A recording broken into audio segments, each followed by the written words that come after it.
Peace and love, what's up YouTube, Nyiam here. Just wanted to make a quick video talking about stands for the Akai Force. So I bought a stand, a rolling stand for the Akai Force. It's right here. This is what it looks like, the box.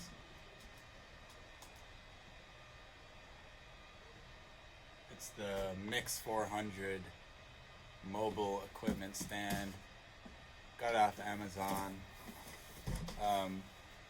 Pretty nice unit, pretty sturdy, has wheels on the bottom here. I've been using it for about a couple weeks now.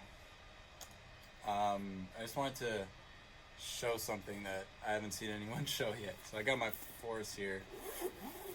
Take it out.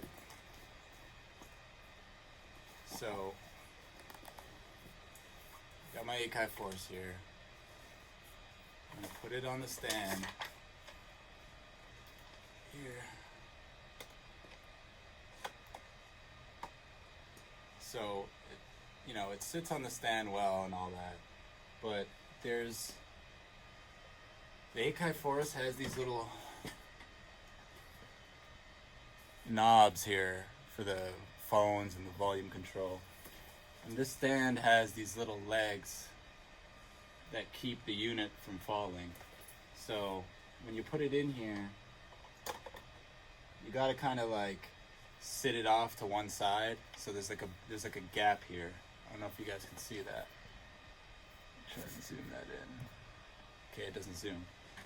But there's a little gap here because you don't want this leg here to push in to, interfere with these knobs or the SD slot.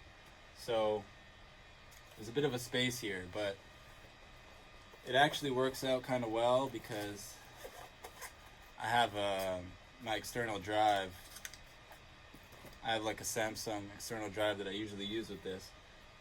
And you can get some Velcro, or you don't even have to use Velcro, but basically when you plug it in, I just leave the drive here on the side, and it kind of just hangs there. Or you can Velcro it down to the stand so that everything's set in place. Sturdy stand. I can do finger drumming on here.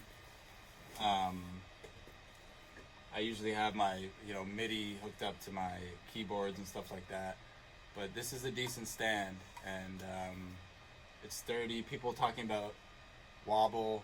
Anything is gonna wobble if you have it on a perpendicular axis. So, in terms of banging on here with your fingers, the movement is negligible. You're not have to worry about anything like that. It rotates. You can adjust the angle. It can come up higher too, so you can use it standing up. I've been basically writing songs just using the Force. I'll run my mic into the XLR unit input, and I'll make the beat, and then I'll record the rough vocals all here just up on the stand. So it's a dope unit. The MIX400 Stand from OnStage. So for the Force users out there wondering if this stand works with the Akai Force, yeah, it fits, but there's this little issue here with the knobs. And it's not really a big deal. It's just know that if you get this stand for the Force, there's gonna be a gap right here. It's not gonna snugly fit perfectly in the stand, but there's no chance that this is falling off. So just wanted to make that video. Hopefully that was interesting, and you can grab that off Amazon. So peace and love, y'all. Take it easy.